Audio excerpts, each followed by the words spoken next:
Hello welcome back Aisha's കിച്ചണിലേക്ക് എല്ലാവർക്കും സ്വാഗതം. ഇന്ന് നേരെ നമ്മൾ വ്ളോഗിലോട്ട് കിടക്കുകയാണ്. ഇൻട്രോ വീഡിയോ ഒന്നുമില്ല. അപ്പോൾ ഇന്നത്തെ വ്ളോഗ് എന്ന് പറയുന്നത് കഴിഞ്ഞ വ്ളോഗിൻ്റെ കണ്ടിന്യൂഷനാണ്. വീട്ടിൽ ഗസ്റ്റ് വന്ന വിശേഷങ്ങളൊക്കെ ഞാൻ കഴിഞ്ഞ വ്ളോഗിൽ ഷെയർ ചെയ്തിട്ടുണ്ടായിരുന്നു. കാണാത്തവരുണ്ടെങ്കിൽ കണ്ടു നോക്കാം. അപ്പോൾ അതിൻ്റെ കണ്ടിന്യൂഷനാണ് ഇന്ന് ഷെയർ ചെയ്യാൻ പോകുന്നത് കേട്ടോ. ചെടികളൊക്കെ വെള്ളം ഒഴിച്ചു കൊടുക്കാനായിട്ട് ചെറുതായിട്ടൊക്കെ ഒന്ന് വാടി തുടങ്ങിയിട്ടുണ്ടായിരുന്നു. അപ്പോൾ വേഗം വെള്ളം ഒഴിച്ചു കൊടുത്താണ്. ഗസ്റ്റൊക്കെ വന്നപ്പം ചെറുതായിട്ടൊന്ന് മറന്നുപോയി. അപ്പം ഒരു ദിവസം നനച്ചിട്ടുണ്ടായിരുന്നില്ല. ഇവിടെ നല്ല ചൂടാണ്, അപ്പോൾ അതുകൊണ്ട് തന്നെ എന്നും നനയ്ക്കണം കേട്ടോ. അപ്പോൾ ചില ദിവസം വിട്ടുപോകും നനയ്ക്കാൻ വേണ്ടിയിട്ട്. അപ്പോൾ വേഗം ചെടികൾക്കൊക്കെ വെള്ളം ഒഴിച്ചു കൊടുക്കുകയാണ്. പിന്നെ തലേ ദിവസം ലേറ്റായിട്ട് കിടന്നുകൊണ്ട് തന്നെ നേരെ വൈകിട്ടാണ് എല്ലാവരും ബ്രേക്ക്ഫാസ്റ്റൊക്കെ കഴിച്ചിട്ടുണ്ടായിരുന്നത്. ഇക്ക മാത്രമാണ് നേരത്തെ ആ ഒരു സമയത്തിന് ബ്രേക്ക്ഫാസ്റ്റ് കഴിച്ചിട്ടുള്ളത് കേട്ടോ. പിന്നെ തലേന്ന് എല്ലാവരും ലേറ്റായിട്ട് കിടന്നുകൊണ്ട് തന്നെ ബ്രേക്ക്ഫാസ്റ്റ് പല സമയത്താണ് എല്ലാവരും കഴിച്ചിട്ടുള്ളത്. അപ്പോൾ അതുകൊണ്ട് ആ ഒരു വ്ളോഗ് ഞാൻ എടുത്തിട്ടില്ല കേട്ടോ. നമുക്ക് നേരെ ലഞ്ച് വ്ളോഗിലോട്ട് പോവാം.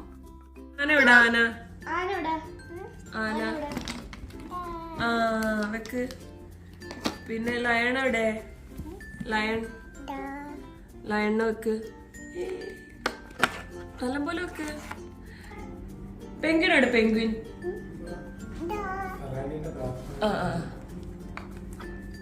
പിന്നെ കാങ്കുരു എവിടെ? കാങ്കുരു എവിടെ? പിന്നെ ഇവിടെ മങ്കി വെച്ചോ. മങ്കി എവിടെ?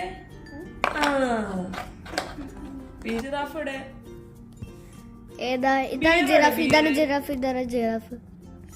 ജിറാഫ് അതാ. ബിയർ എവിടെ? ക്രോക്കഡൈൽ എവിടെ? ക്രോക്കഡൈൽ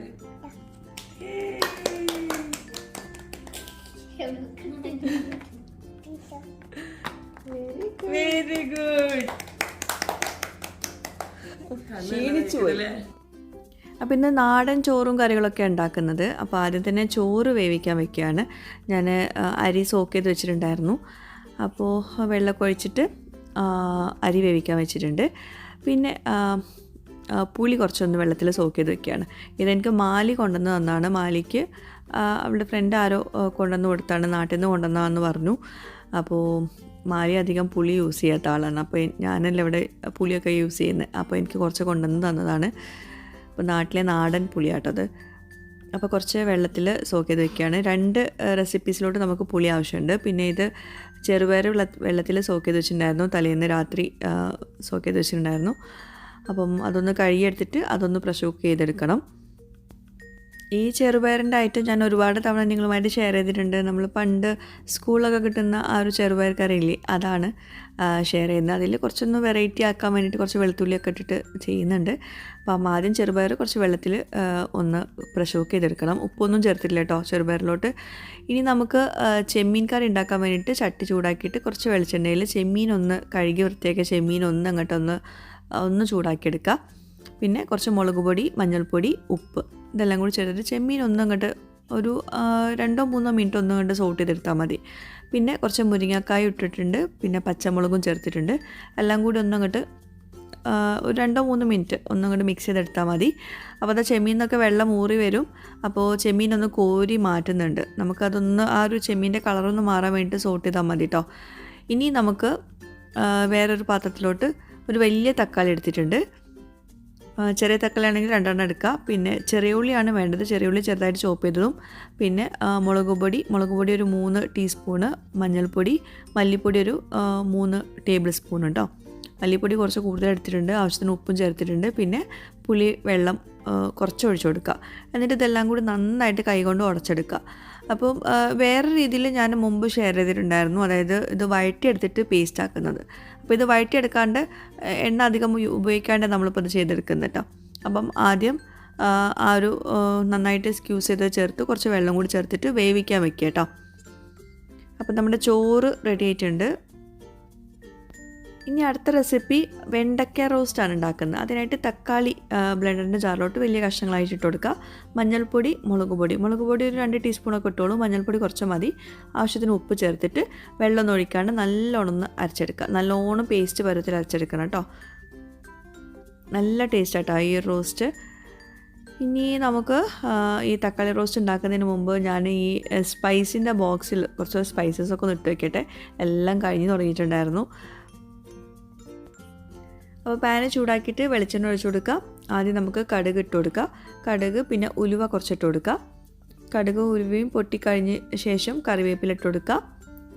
ഇനി നമ്മൾ നേരത്തെ ആ ഒരു ബ്ലെൻഡ് ചെയ്ത് വെച്ചിട്ടുള്ള ആ ഒരു പേസ്റ്റ് ഉണ്ടല്ലോ അത് ചേർത്ത് കൊടുക്കുക. നല്ല റെഡ് കളറിലാണ് വന്നിട്ടുള്ളത് കേട്ടോ. എന്നിട്ട് അതിൻ്റെ കൂടെ തന്നെ കുറച്ച് പുളിവെള്ളം കൂടി ഒഴിച്ചു കൊടുക്കുക. എന്നിട്ട് നല്ലോണം തിളപ്പിച്ചെടുക്കുക. ആവശ്യത്തിന് ഉപ്പ് ചേർത്ത് കൊടുക്കണം കേട്ടോ. ഉപ്പ് പുളിയൊക്കെ ഒന്ന് ബാലൻസ് ചെയ്തിട്ട് നോക്കുക കേട്ടോ. അപ്പോൾ നമ്മുടെ ചെമ്മീൻ കറിയിലോട്ടുള്ള ഒരു മസാല നന്നായിട്ട് തിളയ്ക്കുന്നുണ്ട്. പിന്നെ ഈ ഒരു സ്റ്റെപ്പ് ഞാൻ വീഡിയോ എടുക്കാൻ വിട്ടുപോയതാണ്. അപ്പോൾ ഇങ്ങനെ ഉടയാണ്ടൊക്കെ എടുക്കുന്നുണ്ടല്ലോ, അത് ജസ്റ്റ് ഒന്ന് കോരിയെടുത്തിട്ട് ഒന്നങ്ങോട്ട് അരച്ചെടുക്കണം. ഞാൻ കോരിയെടുത്തത് ആ ഒരു വീഡിയോ വിട്ടുപോയതാണ്. അപ്പോൾ ഞാൻ കോരിയെടുത്തത് ഈ ഒരു കോരി കൊണ്ടാണ് കേട്ടോ. ഇത് വെച്ചിട്ട് ഒന്ന് കോരിയെടുക്കുക. ജസ്റ്റ് ഒന്ന് പേസ്റ്റ് ആക്കിയാൽ മതി. ബ്ലെൻഡറിന് പേസ്റ്റ് ആക്കിയിട്ട് അതിലോട്ട് ഒഴിച്ചു കൊടുക്കുക. അപ്പം സ്മൂത്ത് ആയിട്ട് കിട്ടും നമ്മുടെ ആ ഒരു കറി കേട്ടോ. ആ ഒരു ക്ലിപ്പ് എൻ്റെ അടുത്ത് മിസ്സായി പോയതാണ് കേട്ടോ.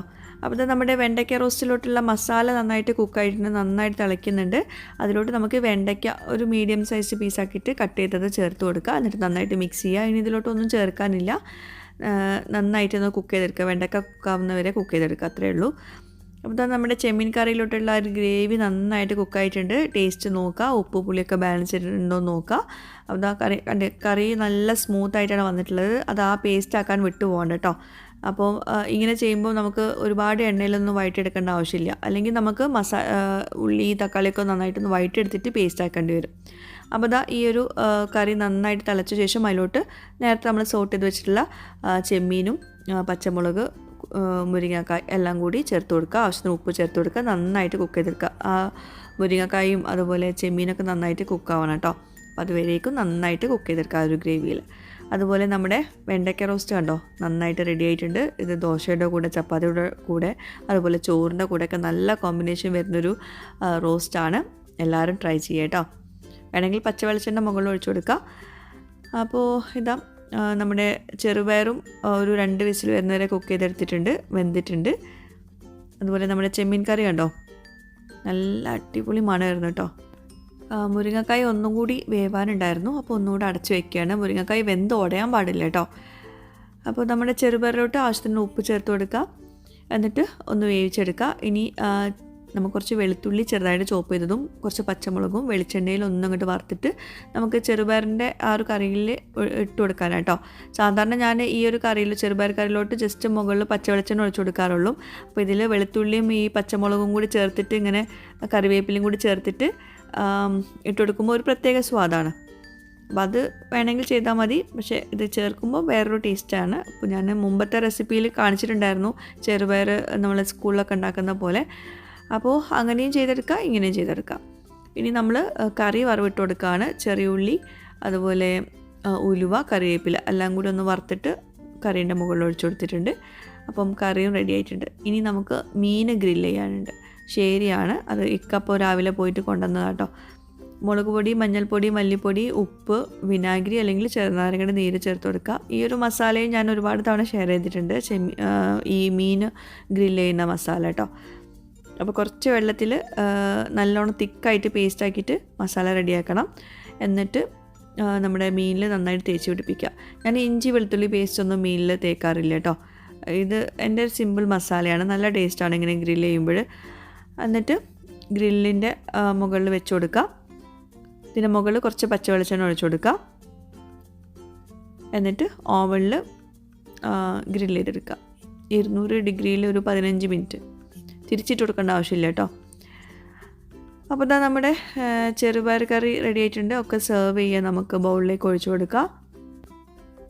അതുപോലെ നമ്മുടെ വെണ്ടയ്ക്ക റോസ്റ്റ്, അത് കാണുമ്പോൾ തന്നെ അറിയും എത്രത്തോളം ടേസ്റ്റി ആണെന്നുള്ളത്. എന്തായാലും നിങ്ങൾ ഉണ്ടാക്കി നോക്കട്ടെ. നല്ല സിമ്പിളല്ലേ, ഒരുപാട് വഴറ്റിയെടുക്കാനൊന്നുമില്ലല്ലോ. അതുപോലെ നമ്മുടെ മുരിങ്ങക്കായും ചെമ്മീനും കൂടിയുള്ള കറി. ആ ഒരു വീഡിയോ ക്ലിപ്പ് മിസ്സായത് ഒന്ന് ക്ഷമിക്കുക കേട്ടോ. ഞാൻ പറഞ്ഞ പോലെ തന്നെ ചെയ്യുക. അതെടുത്തിട്ടൊന്ന് പേസ്റ്റാക്കി എടുക്കാൻ വിട്ടുപോകണ്ട. അതുപോലെ നമ്മൾ ഫിഷ് ഗ്രില്ല് ചെയ്തതും റെഡി ആയിട്ടുണ്ട് കേട്ടോ. ഒരു തിരക്കായിരുന്നു ആ ഒരു സമയത്ത്. അപ്പോൾ അതുകൊണ്ട് തന്നെ എനിക്ക് ഡീറ്റെയിൽഡായിട്ട് വീഡിയോസൊന്നും എടുക്കാൻ പറ്റിയിട്ടുണ്ടായിരുന്നില്ല. രാവിലെ ബ്രേക്ക്ഫാസ്റ്റ് എല്ലാവരും പല സമയത്തും കഴിച്ചുകൊണ്ട് തന്നെ ഉച്ചയ്ക്കെങ്കിലും നമ്മളെല്ലാവരും കൂടി ഒരുമിച്ചിരുന്നിട്ട് ലഞ്ച് കഴിക്കാമെന്ന് വിചാരിച്ചിട്ട് എല്ലാവരും കൂടി ഇരുന്നതാണ്. അപ്പോൾ പിന്നെ വീഡിയോസ് അധികമൊന്നും എടുത്തിട്ടില്ല. പിന്നെ ഇക്കാൻ്റെ വക കുറച്ച് ഡെക്കറേഷനും കാര്യങ്ങളൊക്കെ മീനിൻ്റെ മുകളിലൊക്കെ വെച്ച് കൊടുത്തിട്ടുണ്ട്. പിന്നെ തൈരുണ്ട്, അച്ചാറുണ്ട്. തൈരും മീനും കൂടി കഴിക്കാൻ പാടില്ല എന്നാണ് തൈര് മക്കൾക്കായിട്ട് വെച്ചതാട്ടോ. ഞാൻ വീട്ടിലുണ്ടാക്കിയ തൈരാണത്. ഞാൻ നാട്ടിൽ നിന്ന് കൊണ്ടുവന്ന മോര് വെച്ചിട്ടായിരുന്നു ആദ്യമൊക്കെ തൈര് ഉണ്ടാക്കിയിട്ടുണ്ടായിരുന്നത്. ഇപ്പോൾ ഞാനത് കഴിഞ്ഞപ്പോൾ ഞാൻ ഇവിടുത്തെ പാലും ഇവിടുത്തെ തൈരും വെച്ചിട്ട് തൈരുണ്ടാക്കിയിട്ടുണ്ടായിരുന്നു. നല്ല പെർഫെക്റ്റ് ആയിട്ട് വന്നിട്ടുണ്ടായിരുന്നു കേട്ടോ. അത് ഞാൻ പിന്നീട് ഒരു ദിവസം കാണിക്കാം കേട്ടോ. അതായത് ലോ ഫാറ്റ് പാലും ലോ ഫാറ്റ് തൈരും വെച്ചിട്ട് തൈരുണ്ടാക്കിയിട്ടുണ്ടായിരുന്നു. പിന്നെ ഷാൽജ ചോറ് കഴിക്കില്ല, അപ്പോൾ ചപ്പാത്തി കുറച്ച് ഉണ്ടാക്കിയിട്ടുണ്ടായിരുന്നു. പിന്നെ എല്ലാവരും പല പല കോലത്തിലായതുകൊണ്ട് ഞാൻ കഴിക്കുന്ന വീഡിയോസൊന്നും എടുത്തിട്ടില്ല കേട്ടോ. അപ്പോൾ ഇതൊക്കെയാണ് ലഞ്ച് വിഭവങ്ങൾ. അത് കഴിഞ്ഞിട്ട് പിന്നെ ഞാൻ വൈകുന്നേരം എന്തെങ്കിലും ചായക്ക് സ്നാക്ക് ഉണ്ടാക്കാമെന്ന് വിചാരിച്ചിട്ട് എനിക്ക് ഇഷ്ടപ്പെട്ടുണ്ടാക്കിയ ഒരു സംഭവമാണിത്. ഞാൻ വേറൊരു റെസിപ്പി നോക്കി ഉണ്ടാക്കിയതാട്ടോ. അപ്പം ഞാൻ അപ്പോഴേ വിചാരിച്ചു എൻ്റെ സെയിം റെസിപ്പി ഇതിലോട്ട് ചേർക്കാമെന്ന്. ഒരു പഴക്കേക്കാണ്. അപ്പം നമ്മുടെ കേക്കിൻ്റെ റെസിപ്പി ഉണ്ടല്ലോ, നല്ല പെർഫെക്റ്റ് ആയിട്ടുള്ള കേക്ക് റെസിപ്പി ഉണ്ടായിരുന്നു. അപ്പോൾ ആ ഒരു സെയിം റെസിപ്പി വെച്ചിട്ട് ഈ ഒരു പഴക്കേക്ക് ഉണ്ടാക്കാമെന്ന് വിചാരിച്ചായിരുന്നു. പിന്നെ നമ്മൾ ഒരു ഇൻസ്റ്റഗ്രാമിലൊക്കെ ഭയങ്കര ട്രെൻഡിങ് ആയിക്കൊണ്ടിരിക്കുന്ന റെസിപ്പിയാണ്. അപ്പോൾ ഞാൻ വിചാരിച്ചു അതുതന്നെ ചെയ്യാം, ഇനിയിപ്പം എൻ്റേത് ആക്കിയിട്ട് കുളമാക്കണ്ടെന്ന് വിചാരിച്ചിട്ട് അത് ചെയ്തതാണ്. പക്ഷേ ആ ഒരു കേക്കിൻ്റെ റെസിപ്പി നല്ലതല്ലായിരുന്നു, പെർഫെക്റ്റ് അല്ലായിരുന്നു കേട്ടോ. അപ്പോൾ അതുകൊണ്ട് തന്നെ എന്താ പറയുക, ടേസ്റ്റ് കാണാനും കുഴപ്പമില്ല, ടേസ്റ്റ് വൈസ് കുഴപ്പമില്ല, പക്ഷേ അത് പെർഫെക്റ്റ് ആയില്ല. അപ്പോൾ അതുകൊണ്ട് എനിക്കിത് ഷെയർ ചെയ്യാൻ ഇച്ചിരി ബുദ്ധിമുട്ടാണ്. കാരണം നിങ്ങൾ ഉണ്ടാക്കിയിട്ട് ആ ഒരു പെർഫെക്റ്റ്നെസ് കിട്ടിയില്ല എന്നാണെങ്കിൽ അത് ശരിയാവില്ലല്ലോ. നിങ്ങൾക്ക് എന്നിലുള്ള ഒരു വിശ്വാസം പോകണ്ടെന്ന് വിചാരിച്ചിട്ട് ഞാൻ പിന്നെ ഇതിൻ്റെ റെസിപ്പി ഷെയർ ചെയ്യുന്നില്ല. ഞാൻ ഇൻസ്റ്റഗ്രാമിലോട്ടും യൂട്യൂബിലോട്ടും ഒക്കെ ഞാൻ ഡീറ്റെയിൽ ആയിട്ട് എടുത്തതായിരുന്നു. അത്രയും വിശ്വാസത്തോടെ ഉണ്ടാക്കിയതാണ്. പക്ഷേ ഒരു പെർഫെക്റ്റ്നെസ് വന്നില്ല. അപ്പോൾ ഞാനത് വീണ്ടും ഉണ്ടാക്കുന്നുണ്ട്. അങ്ങനെ വിട്ടാൽ ശരിയാവില്ലല്ലോ. എന്തായാലും ഒന്നുകൂടെ ഉണ്ടാക്കണം. എന്നിട്ട് പെർഫെക്റ്റ് ആയ ശേഷം ഞാൻ നിങ്ങളുമായിട്ട് ഷെയർ ചെയ്യാം കേട്ടോ. നേന്ത്രപ്പഴം വെച്ചിട്ടാണ് ഉണ്ടാക്കിയത്. ആ ഒരു ഫ്ലഫിനെസ് കിട്ടിയില്ല, ആ ഒരു കേക്കിൻ്റെ ഒരു ടേസ്റ്റ് വന്നില്ല. എന്നാലും നമുക്ക് കഴിക്കാൻ പറ്റും കേട്ടോ, കഴിക്കാൻ കുഴപ്പമൊന്നുമില്ല. പിന്നെ നമ്മൾ വൈകിട്ട് ചായ കുടിച്ചതിന് ശേഷം പിന്നെ പുറത്തൊന്ന് പോയിട്ടുണ്ടായിരുന്നു. ഷാൽജിനും ഹിബക്കും എന്തൊക്കെയോ പർച്ചേസിംഗ് ഒക്കെ ഉണ്ട്. അവർ നെക്സ്റ്റ് ഡേ ആണ് നാട്ടിലോട്ട് പോകുന്നുണ്ടായിരുന്നത്. നാട്ടിലെത്തിയിട്ടുണ്ട് കേട്ടോ അവർ. ഞാനിപ്പം ഈ ഒരു വീഡിയോ ഇട്ടത് കുറച്ച് ദിവസം കഴിഞ്ഞിട്ടാണല്ലോ, അപ്പോൾ അതുകൊണ്ട് തന്നെ നാട്ടിൽ ഇപ്പം അവരെത്തിയിട്ടുണ്ട്. അപ്പോൾ ഷാർജ സഫാരി മോളിലേക്കാണ് നമ്മൾ സാധനങ്ങൾ വാങ്ങിക്കാനായിട്ട് പോയിട്ടുണ്ടായിരുന്നത് കേട്ടോ. അപ്പോൾ ഇവിടെയും ഞാൻ അധികം വീഡിയോസൊന്നും എടുക്കാൻ വിചാരിച്ചതില്ലായിരുന്നു. പിന്നെ ഒരുപാട് നമ്മുടെ വ്യൂവേഴ്സിനെ കണ്ടപ്പോൾ പിന്നെ കുറേശ്ശെ എടുത്തിട്ടുണ്ടായിരുന്നു കേട്ടോ. വൈകിട്ട് ഞാൻ ഉണ്ടാക്കിയ ആ ഒരു കേക്കിൻ്റെ ടേസ്റ്റ് കൊണ്ട് എല്ലാവരും നന്നായിട്ട് കഴിച്ചിട്ടുണ്ടായിരുന്നു. അപ്പോൾ അതുകൊണ്ട് ഭയങ്കരമായിട്ട് വിശന്നു പോയി. അപ്പോൾ എല്ലാവരും ഇവിടെ എത്തിയ പഠനം വിശക്കുന്നു എന്ന് പറഞ്ഞപ്പം നമ്മൾ റെസ്റ്റോറൻറ്റിൽ കയറിയിട്ട് എന്തെങ്കിലും ലൈറ്റായിട്ട് കഴിക്കാമെന്ന് വിചാരിച്ചിട്ട് ഞാനും വയ്ക്കും മസാല ദോശ ഓർഡർ ചെയ്തു. വേറെ ഉള്ളവരെല്ലാം പാനിപൂരി, എന്താ പറയുക, ദാഹിപൂരി, പിന്നെ സമൂസ ചാട്ട് അതൊക്കെ ഓർഡർ ചെയ്തു.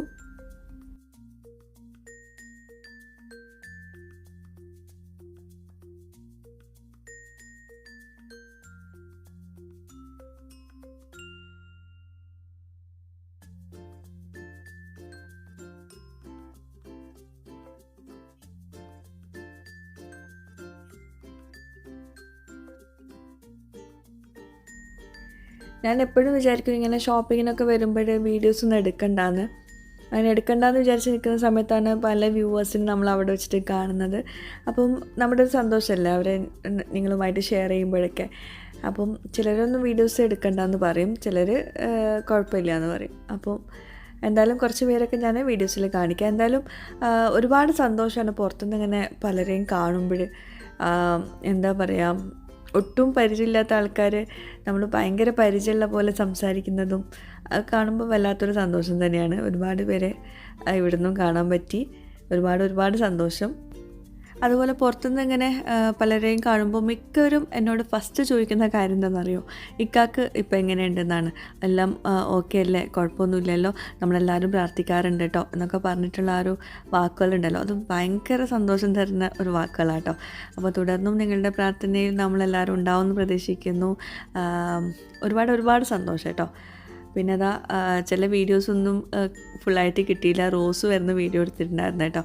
അപ്പോൾ അതുകൊണ്ട് ചില വ്യൂവേഴ്സിൻ്റെ വീഡിയോസൊന്നും കിട്ടിയിട്ടുണ്ടായിരുന്നില്ല.